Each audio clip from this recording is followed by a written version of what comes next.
복된 주일입니다. 이 시간에 여기까지 나오신 여러분들 위해 하나님의 크신 은혜가 함께하기를 진심으로 기원합니다. 아울러 여러 가지 사정으로 영상으로 예배에 참여하시는 모든 분들에게도 동일한 은혜가 함께하기를 기원합니다. 오늘은 종교개혁 기념주일입니다. 여러 번 광고했는데 종교개혁 기념주일에 대해서 익숙하신 분도 있고 또 낯선 분도 있을 것입니다. 종교개혁 기념주일이 무엇인가 라고 할 때는 개혁교회, 이른바 개신교에서는 아주 중요한 날입니다. 그렇지만 그 의미가 계속적으로 잊혀지고 퇴색되어 있어서 우리 교회는 특별히 종교개혁 기념일과 기념주간을 지킴으로써 종교개혁 정신을 잘 되새겨서 교회를 세워나가려고 합니다. 그렇다면 종교개혁이 무엇인가 그것을 먼저 간단하게 알아둘 필요가 있는데 종교개혁, 종교를 개혁했다라는 그런 뜻인데 왜 종교를 개혁했는가가 중요합니다. 그러니까 기독교 역사를 볼 때 기독교 역사가 아주 순탄하게 지냈던 때가 있었고 핍박을 받을 때도 있었습니다. 그런데 아이러니하게도 기독교가 정부로부터 세상 권력으로부터 탄압과 핍박을 받을 때는 신앙인들이 기독교인들이 더 믿음을 지키려 하고 하나님의 말씀을 붙들려고 하고 하나님을 찾기 때문에 오히려 그 기독교인들이 줄어든 것이 아니라 퍼져나가게 되고 그 신앙이 확산된 것을 볼 수 있습니다.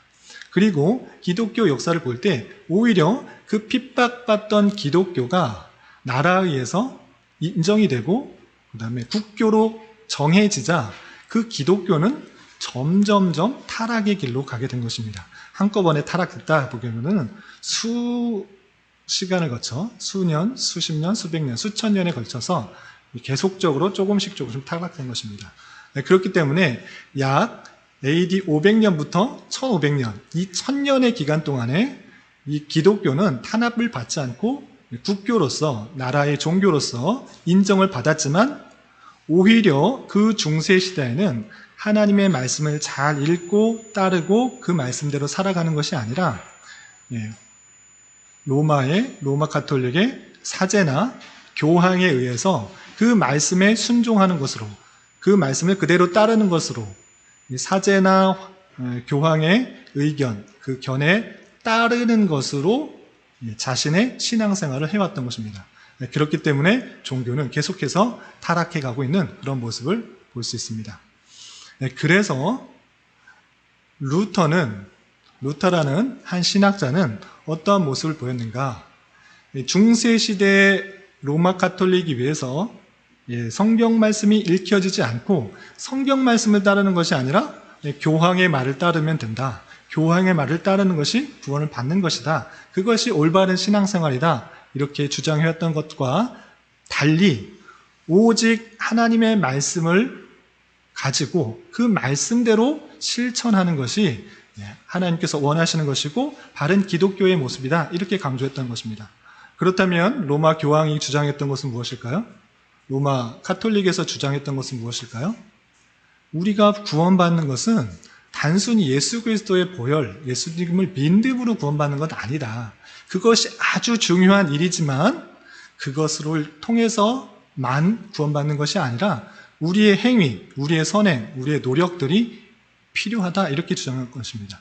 그래서 사람이 죽으면 바로 지옥이나 천국에 가는 것이 아니라 하나님께서 원하시는 수준, 구원에 이르기까지 원하는 그런 신앙의 수준, 믿음의 수준이 있는데 거기에 도달하지 못한 사람은 다 어디 가는가? 연옥에 간다 이렇게 주장했습니다. 그래서 연옥에 있는 사람이 천국에 가기 위해서는 여기 있는 사람들이 많은 선행을 하고 그들을 위해서 빌어줘야 되고 또한 심지어는 면죄부 어떤 것을 돈으로 사서 그 사람을 천국에 가게 해야 된다 이렇게까지 표현한 것입니다. 그래서 중세시대 약 1000년간에 하나님의 말씀은 읽혀지지 않고 사람들에게 잊혀지지 않고 그냥 사제가 또는 교황이 시키는 대로 그냥 따르는 길만 하다 보니까 점점점 이 기독교는 타락했던 것입니다. 그러자 루터와 같은 그런 신학자들이 이것은 하나님의 말씀과 다르다. 하나님께서 그렇게 주신 것은 아니다. 오직 하나님의 말씀, 성경 말씀으로 되돌아가자라고 했던 운동이 종교개혁인 것입니다. 그래서 루터와 같은 종교개혁자들에 의해서 천년 정도의 중세 시대를 벗어나서 기독교의 타락에서 벗어나서 하나님의 말씀대로 신앙하는 생활, 하나님의 말씀대로 구원받는 삶, 그래서 오직 믿음으로 구원을 받는 것이고 오직 성경으로 돌아가야 된다. 그리고 오직 하나님께 영광을 돌려야 된다라고 주장하는 운동이 종교개혁 정신인 것입니다. 그렇기 때문에 우리는 늘 이 정신, 이 기독교의 역사를 볼 때 가장 하나님의 말씀을 연구하고 또 따르고 바르게 세우고 우리의 신앙을 되돌리려고 했던 때가 언제인가라고 했을 때는 이 종교개혁 시대인 것입니다. 그래서 종교개혁 시대에 여러 신학자들이 어떠한 작업을 했고 어떤 것들을 깨달았는지 그 말씀을 통해서 어떤 것들을 교훈했는지 부지런히 찾고 배우지 않으면 또다시 중세시대의 종교적인 타락, 기독교의 타락이 있었던 것 같이 우리의 타락도 있게 될 수 있다는 사실들을 기억하며 우리 교회는 하나님의 말씀을 가장 잘 연구하고 따르고 또 정리했던 그 종교개혁의 신앙의 내용들을 잘 깨달아 그 모습을 조금 더 따라가려고 하는 그런 교회의 모습으로 서려고 합니다. 그래서 우리 교회의 방향은 16세기, 17세기의 종교개혁자가 성경의 내용들을 잘 밝혔던 그 내용과 정신을 따라서 세워나가려고 하니까 그것들을 함께 힘써 주시길 바라고 더 자세한 것은 오늘 오후와 또 다음 주에 있는 종교개혁 기념 강좌를 통해서 어떤 내용들이 실제 있었고 어떤 것들을 밝혔는지 성경을 잘 세웠는지 다시 바르게 세웠는지 그거를 좀 알아두셨으면 좋겠습니다. 기대감을 가지고 관심을 가지고 바른 신앙을 하기 위해서 종교개혁자들이 했던 그런 신앙의 내용들을 다시 한번 점검해 볼 수 있는 그런 시간을 갖도록 했으면 좋겠습니다. 그래서 이 종교개혁 정신 중에 중요한 한 가지가 무엇인가라고 했을 때는 오직 성경입니다. 오직 성경. 오직 성경 다른 데서는 성경 말하지 않는가 하고 했을 때 그 중세시대에서는 성경보다 위에 있는 것, 성경의 권위보다 더 위에 있게 생각한 것이 무엇이냐면 로마 황제의 말, 로마 황제의 결정인 것입니다.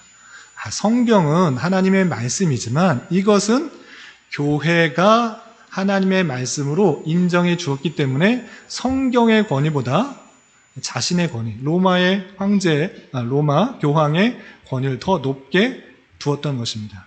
그런데 그것이 아니라 성경의 말씀은 택하신 백성에게 주신 하나님의 말씀으로 받아 이것에 더 높게 생각하는 자세가 있는 것입니다.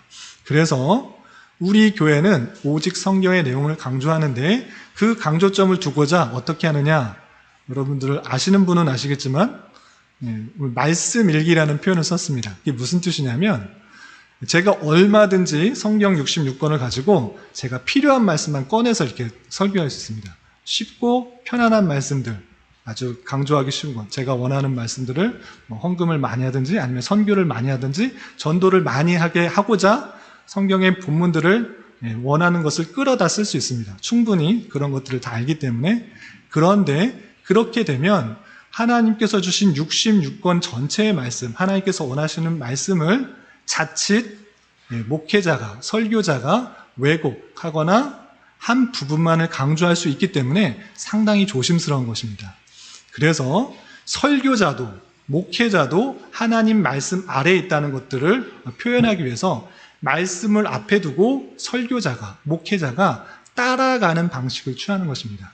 그래서 성경 한 곳, 어떤 부분만을 강조하여 설교하기보다는 성경 66권을 전체의 말씀을 하나님의 말씀을 대하고 그 말씀을 하나하나 밝히는 것이 설교자요, 목회자라는 자세를 가지고 성경 본문이 앞서가고 설교자는 그 뒤를 따라 그 내용을 밝히 드러내는데 힘쓰는 그런 목회와 또 설교를 하려고 합니다. 그래서 한 3년 정도, 더 짧게 나누면 나눌 수도 있는데 그냥 편의상 하루에 한 장씩 읽어 나가면 3년 정도면 성경 한 권, 66권을 다 읽을 수 있습니다. 그래서 성경 66권을 하루에 한 장씩 읽어 나가고 목회자는, 설교자는 거기에서 나와 있는 내용들을 충실히 밝혀나가는 것, 그것에 힘쓰려고 하고, 그것을 통해 성경 66권 전체에 퍼져 있는 하나님의 뜻과 계획, 그냥 목회자가 원하는 부분만 끌어다가 내가 하고자 하는 그런 목회 또는 교회 이런 것을 세우는 것보다는 하나님께서 전체에서 말씀하고 계시는 내용들을 밝히 드러내는 것이 목회자이기 때문에 말씀 읽기 순서를 정해놓고 목회자가 한 장 한 장 밝혀 나가는데 힘쓰려고 합니다.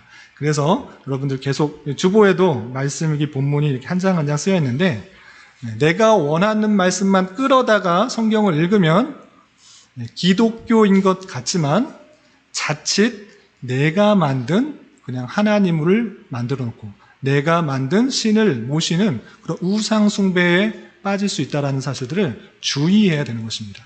성경을 가지고, 같은 성경을 가지고, 우리나라에 있는 대부분의 이단들이 성경을 가지고서도 내가 원하는 말씀만 끌어다가 내가 필요한 부분으로 곡해하면서 왜곡하면서 자신을 드러내는, 교주를 드러내는 그런 해석으로 이단에 빠지게 하는 것입니다. 그렇기 때문에 여러분들은 하나님 말씀 전체를 잘 볼 수 있도록 하고 한 장 한 장 전체를 한 장 한 장에서 나오는 말씀을 교훈받아서 전체를 잘 이해하기에 힘써야 될 것입니다. 그렇기 때문에 오늘 말씀 읽기 본문 돌아와서 이 말씀이 우리에게 전해진다, 기록되었다라고 했을 때 솔직히 이 부분은 역대상뿐만 아니라 레위기나 이런 부분들은 설교하기가 쉽지 않습니다. 그럼에도 불구하고 하나님께서 우리에게 주셨을 때 이것을 통해 깨달아야 될 것들이 있다 생각하면서 그것들이 무엇인지를 함께 나누고 도전받고 교훈받는 그런 시간이 되었으면 좋겠습니다. 그래서 역대상을 다시 한번 보면 우리가 앞서서 교훈받은 것처럼 역대상은 어떠한 책인가? 우리 교회에 출입할 때 중요한 자세가 있습니다. 하나님의 말씀을 잘 배우려고 하는 그런 자세가 있어야 됩니다. 내가 원하는 것, 그것을 간구하고 기도하고 교회에 나오고 예배를 드리면 하나님께서 어떤 것을 줄 것이다, 이런 자세가 아니라 내가 하나님께 받은 것이 너무나 감사하고 또한 귀하기 때문에 내가 하나님 앞에 예배하며 찬양하며 나아가는 자세가 필요하고, 또한 교회에 출입하는 동안 하나님의 말씀을 올바로 배워야겠다, 이런 자세가 중요합니다. 하나님께서 주신 말씀, 성도에게, 하나님의 백성, 하나님의 자녀에게 주신 말씀이 어떠한 말씀인지 잘 익혀야 돼요.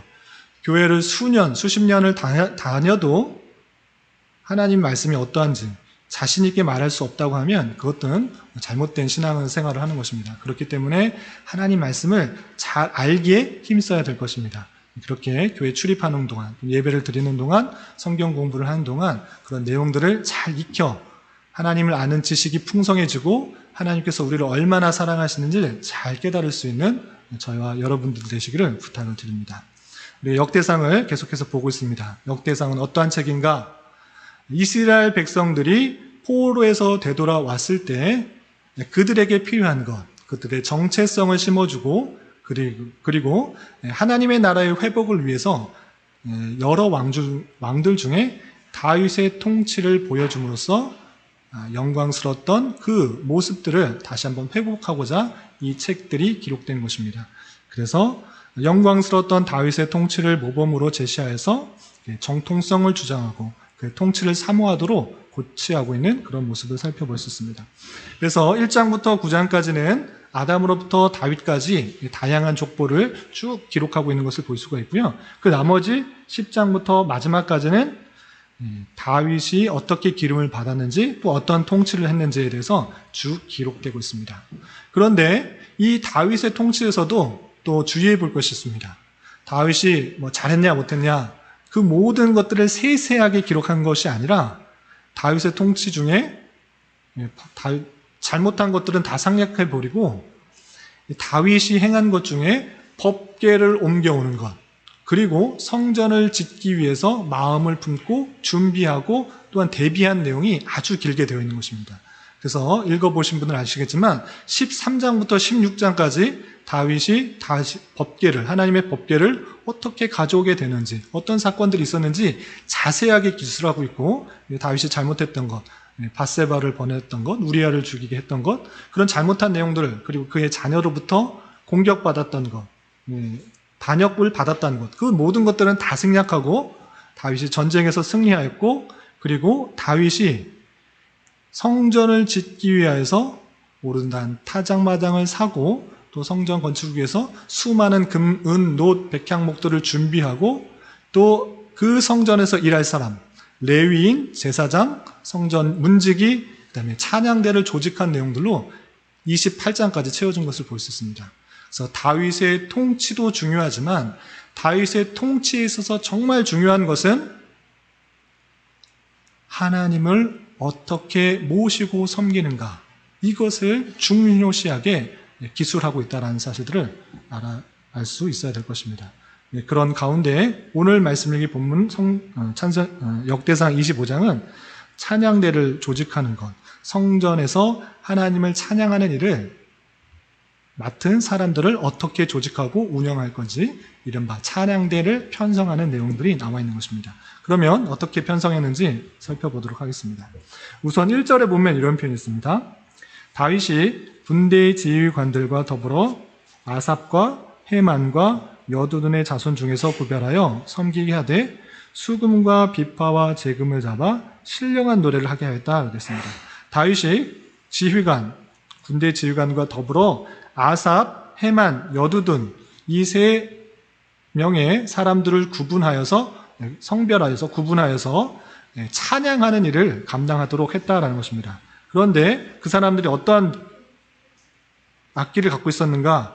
수금과 비파와 제금을 잡아 신령한 노래를 하게 했다, 이렇게 되어 있습니다. 수금, 비파, 제금, 시편에도 많이 등장하는 내용이고 성경에도 많이 조금씩 등장하는 내용인데 그 모습들을 잘 모를 수 있어요. 그래서 제가 한번 찾아봤습니다. 그래서 수금과 비파는 현악기입니다. 수금은 영어로 표현에 의하면 하프입니다. 하프라고 하면 우리가 쉽게 이해하는데 수금이라면 잘 이해가 되지 않는 것을 보는데, 수금이 어떠한 악기냐? 하프 이렇게 생각하시면 됩니다. 그리고 비파는 어떠한 악기냐? 이것도 현악기인데 마치 기타처럼 되어 있는 그런 모습입니다. 그래서 수금과 비파는 이러한 모습이고, 제금은 타악기입니다. 제금은 노수로 만들었던 그런 심벌과 같은 악기입니다. 그래서 우리나라 성경은 제금으로 표현되어 있는데 영어 성경 지금 갖고 계신 분들을 펴보시면 이 제금은 영어로 무엇으로 표현됐을까요? 심벌로 이렇게 표현됐습니다. 그래서 제금을 갖고 있는 그 사람이 그 찬양대의 지휘자가 되어서 이것을 치는 것을 통하여서 처음과 끝, 그리고 그 앞에 모든 것을 지휘하는 사람이 있는 것입니다. 그래서 제금을 갖고 있는 사람이 그 찬양대를 지휘한다, 이렇게 생각할 수 있어야 될 것입니다.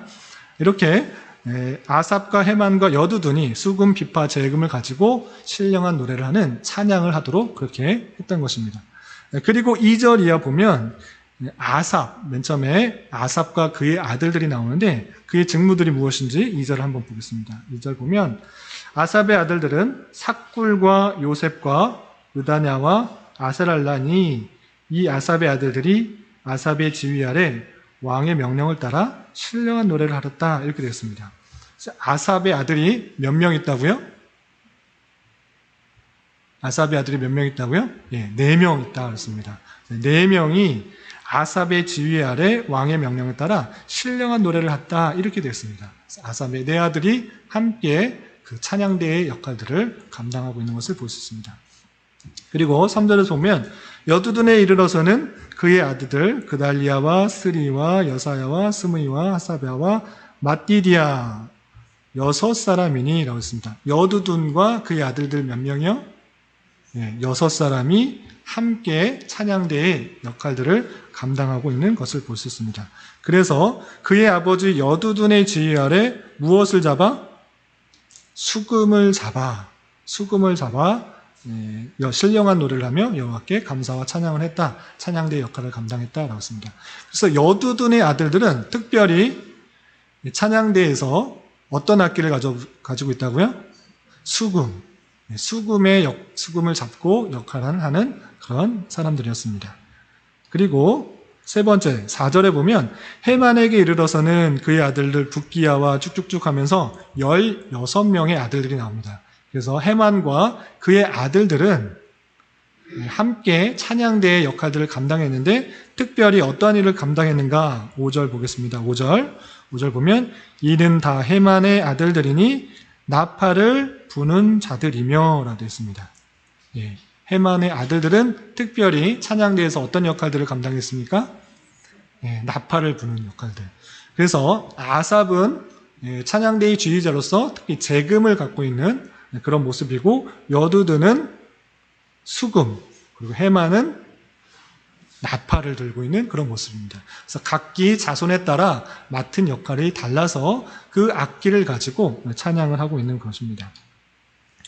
그리고 9절 이하에 보면 그 아들들, 총 우리 얼마나 기억하고 있는지 한번 보겠습니다. 아삽의 아들들이 몇 명일까요? 4명. 그리고 여두둔의 아들은 몇 명이에요? 6명. 그리고 해만의 아들들은 몇 명이에요? 14명. 그럼 다 합치면 몇 명일까요? 많다. 4, 6, 14 더하면 많다. 많은 사람이네요. 합치면 많죠? 총 4, 6, 14명이면 24명. 예, 24명을 통하여서 또 그 각기 아들들을 편성해서 총 그 자녀의 12명씩 편성했어요. 그럼 곱셈 누가 잘하느냐 보겠습니다. 총 24명의 아들들이 있었습니다. 그런데 그의 또 아들 12명 그리고 형제들 12명씩을 편성해서 조직을 했어요. 그러면 12명씩 24명의 아들면 너무 많다? 엄청 많다? 12명, 24 곱하기 12이면 288명입니다. 그래서 7절 보면 그들과 모든 형제 곧 여호와의 찬송하기를 배워 익숙한 자의 수요가 288명이다 되었습니다. 그래서 이 3명의 특별한 그 아들들을 통하여서 또 그의 자손과 형제들을 통하여서 찬양을 할 수 있는 그 사람들을 붙여놓고 그 사람들이 기준이 되어 또한 전문가가 되어서 찬양대를 다 운영할 수 있었던 것입니다. 그런데 이 288명이 끝일까요? 아니면 더 많은 사람들이 있었을까요? 더 많은 사람들이 있었습니다. 그거 한번 찾아보겠습니다. 역대상 23장 5절에 보면 레위 사람들의 일들을 쭉 나누는 것을 보시는데 레위 사람들의 인구를 조사해서 각각의 역할들을 분배하는 내용이 23장에 나옵니다. 그런데 23장 5절 보면 이런 표현이 있습니다. 5절 보면 4,000명은 문지기요 4,000명은 그가 여호와께 찬송을 드리기 위하여 만든 악기로 찬송하는 자들이라 이렇게 되어 있습니다. 그래서 레위인 중에 4,000명을 또 구별했던 사람입니다. 4,000명은 문지기, 또 4,000명은 찬송을 드리기 위하여 만든 악기로 찬송하는 자다 이렇게 되어 있습니다. 그래서 찬송하는 자가 총 몇 명이 있다고요? 4,000명.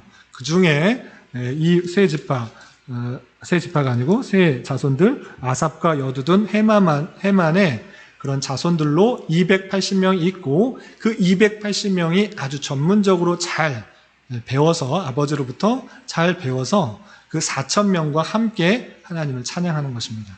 그런데 이 4,000명과 288명이 한꺼번에 모여서 이 성전에서 찬양을 했을까요? 아니면 순서를 정해서 찬양을 했을까요? 네, 순서를 정해서 찬양을 했습니다. 그런데 이 순서를 어떻게 정했느냐?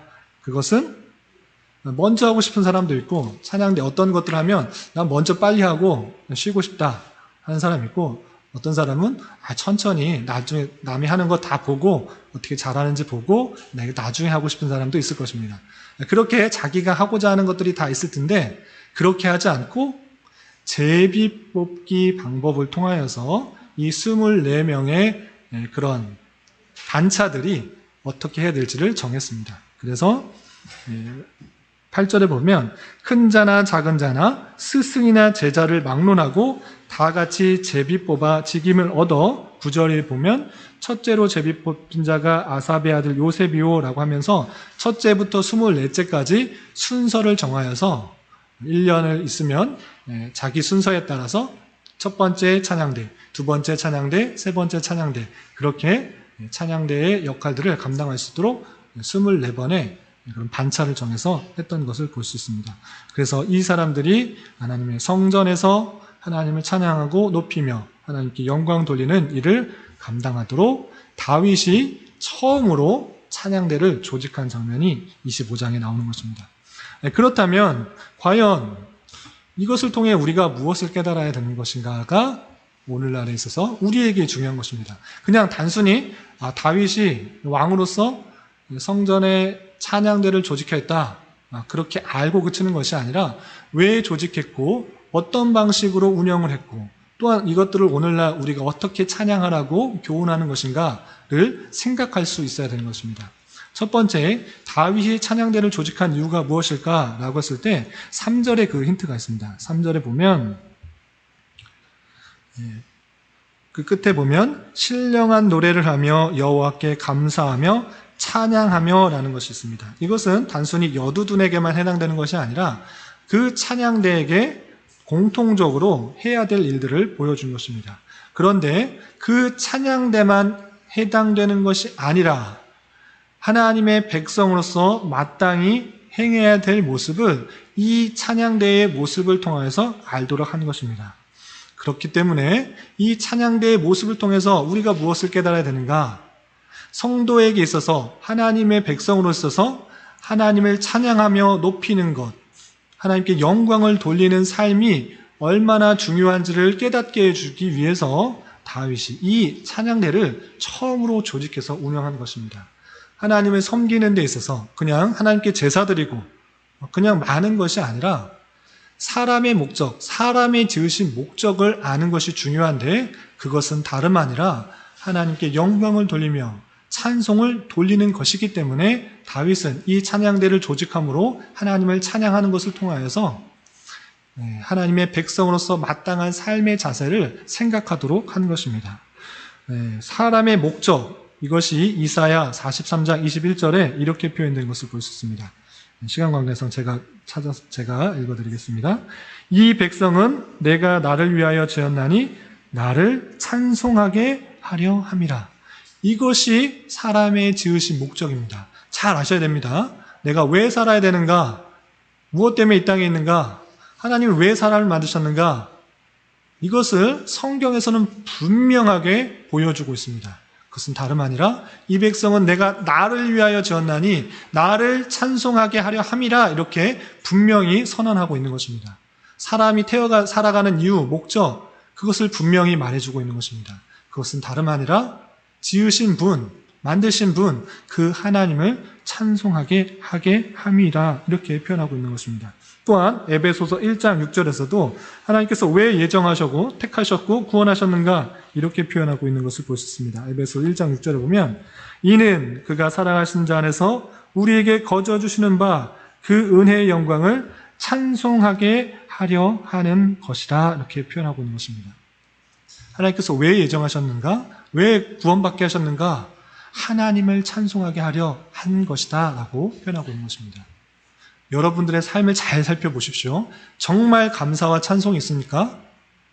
그 감사와 찬송이 있다라고 하는 것은 단순히 외적인 것이 아니라 그 근본적인 문제가 해결되어야 되는데 그것은 다름 아니라 하나님께서 나를 택해 주셔서 나를 구원해 주셨다라는 것입니다. 종교개혁 이전의 중세시대는 어떻게 했는가? 내가 구원받기 위해서는 내가 열심히 해야 되고 선행을 해야 되고 또 헌금을 해야 되고 면죄부를 사야 되고 성인의 힘을 빌어서 구원받을 수 있다라고 말을 했지만 그렇게 구원받는 것이 아니라 우리의 어떤 노력과 우리의 어떤 공로도 필요하지 않고 우리가 구원받는 것은 오직 믿음으로 구원받는 것이다. 그 믿음이라는 것은 우리의 행위가 있는 것이 아니고 하나님께서 택해 주신 사람에게 주신 선물이다. 우리가 구원받는 것은 오직 하나님의 은혜다라고 우리에게 선하는 것이 성경 말씀인 것입니다. 그것이 복음인 것입니다.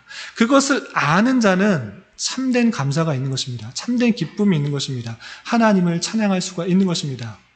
내가 구원받을까 말까, 내가 죽을 때까지 고민하고 걱정하고 근심하는 것이 아니라 하나님께서 택하신 백성을 사랑해 주셔서 믿음을 주시고 또한 구원에 이르기까지 신실하게 이끌어 주신다는 그 사실들을 성경을 통해, 말씀을 통해 알기 때문에 감사와 찬송이 있는 것입니다.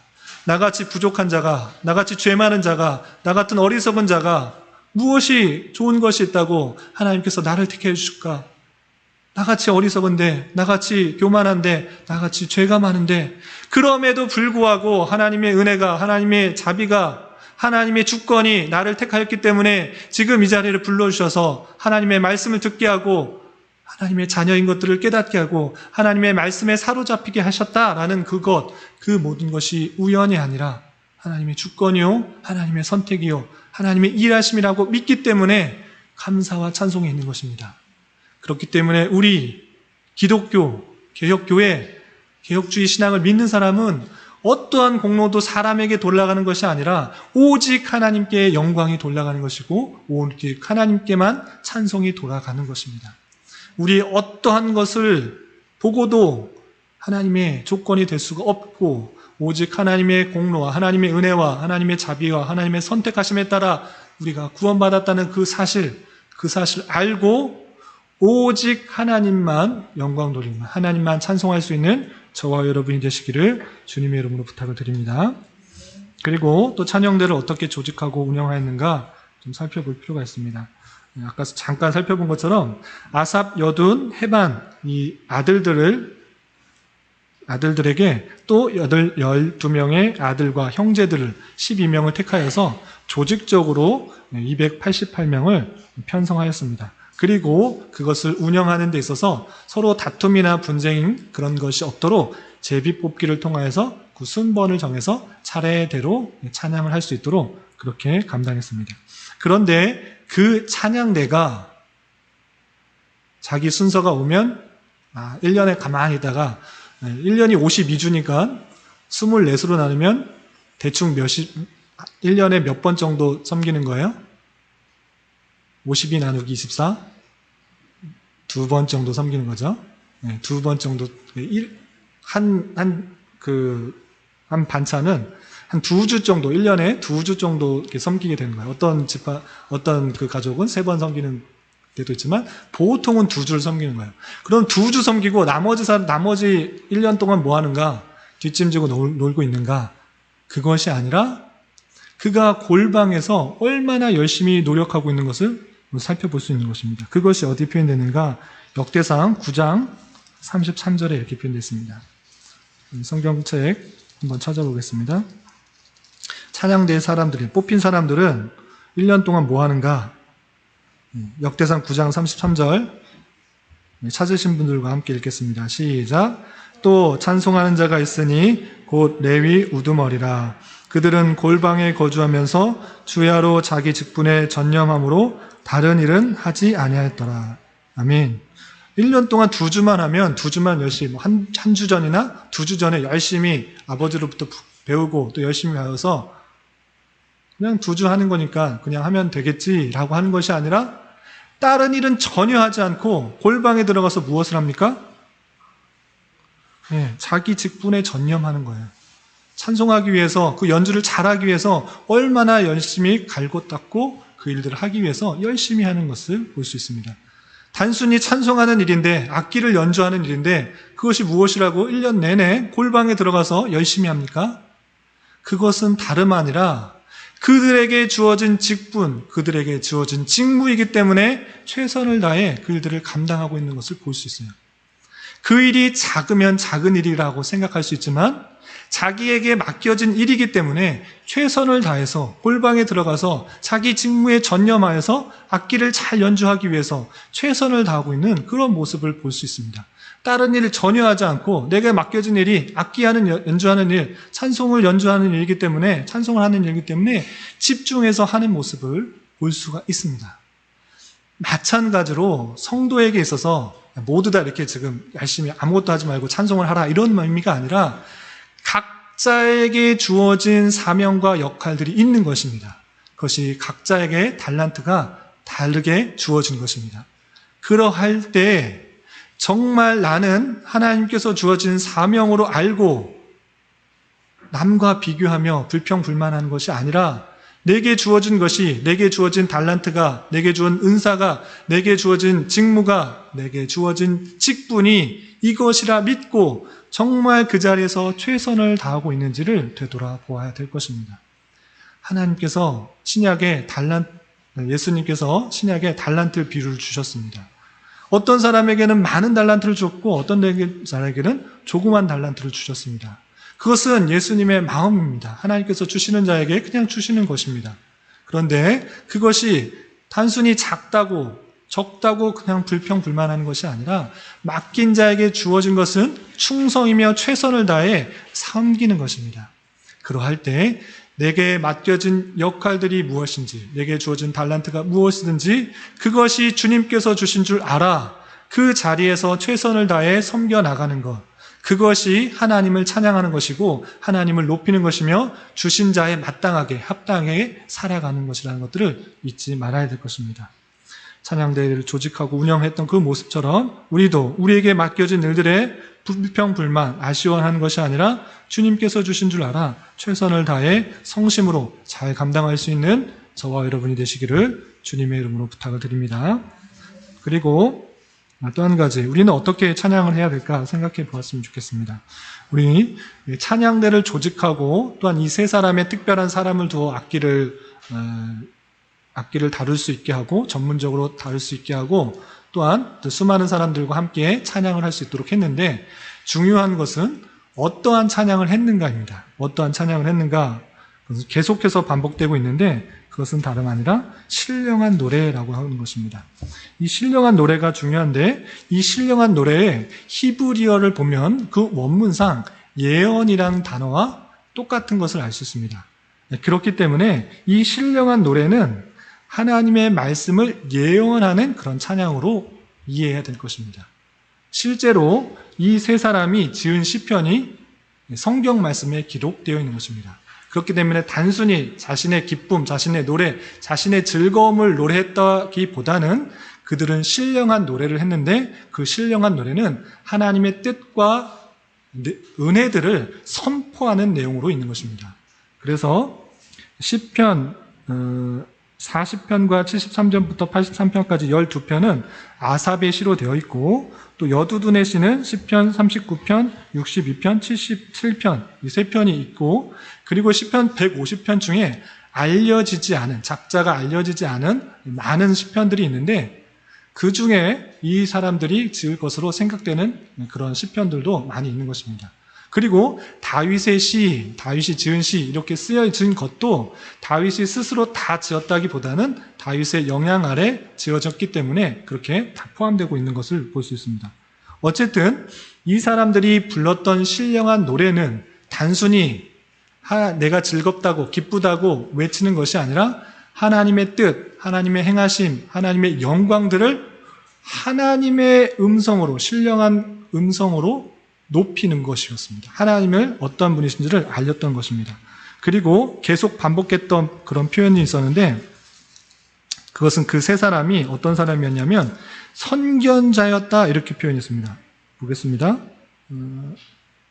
그 표현이 3절에서 보면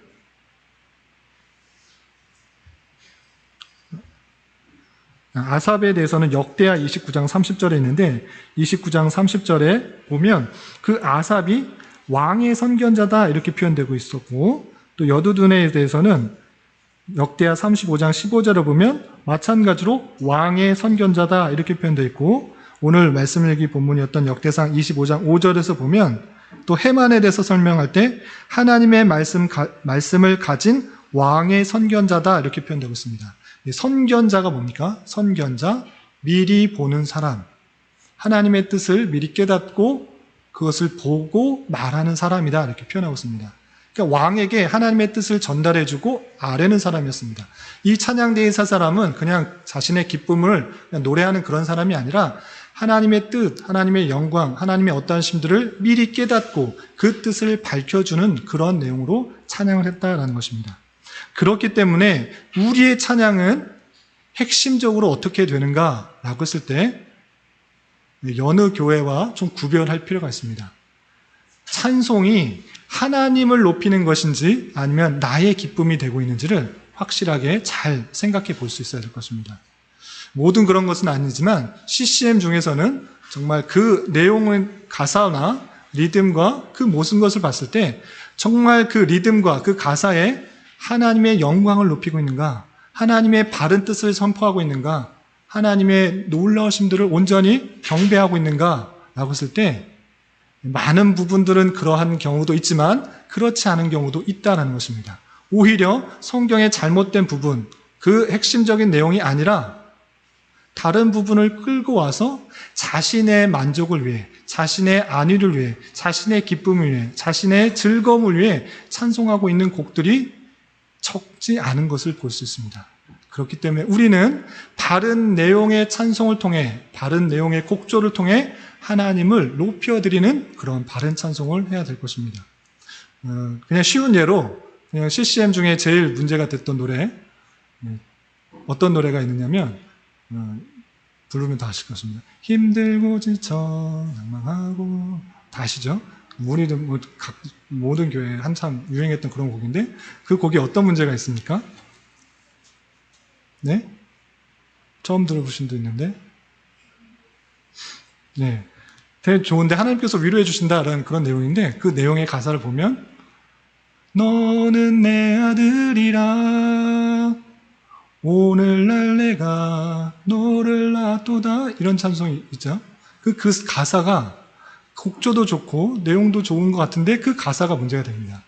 오늘날 내가 너를 낳았도다 라는 성경의 표현은 시편 2편에도 있고 또 여러 번 반복되어서 표현되고 있습니다. 예수님께서 십자가에 세례 받으실 때도 표현되고 반복돼서 표현되는데 그 표현을 들어다가 사람에게 적용하면 됩니까? 안 됩니까?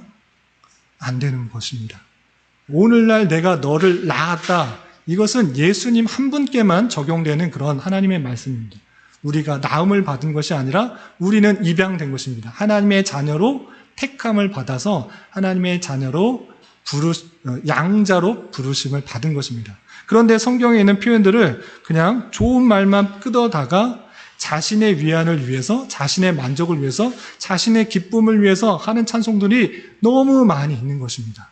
그렇기 때문에 우리는 찬송을 할 때, 특히 CCM 할 때 상당히 주의해야 됩니다. 모든 CCM이 나쁘다라고 말하는 것이 아니고 CCM 중에서는 그런 바른 신학적인 견해 없이 찬송 곡을 짓고 가사를 쓰는 경우가 적지 않기 때문에 잘못된 하나님의 말씀을 드러내는 경우가 많이 있는 것입니다. 그렇기 때문에 내가 부르는 찬송이 정말 하나님을 높이는 것이고 하나님의 뜻을 잘 드러내고 있는지를 점검하지 않는다고 하면 그냥 그 많은 그런 찬송이 그냥 나의 만족, 나의 기쁨, 나의 위안을 잇는 것입니다. 찬송은 그런 것이 아니라 하나님을 높이는 것이고 하나님의 영광과 하나님의 뜻과 하나님의 행하심들이 온전히 드러나야 되는데 그러지 않는 경우가 많기 때문에 우리는 찬송을 부를 때 상당히 주의해야 될 것입니다. 그래서 그 찬송이 정말 하나님의 말씀과 한파여서 하나님의 영광을 온전히 드러내고 있는지 아니면 그것이 아니라 나의 기쁨, 나의 만족, 나의 안위를 향하고 있는지를 되돌아봐야 될 것입니다.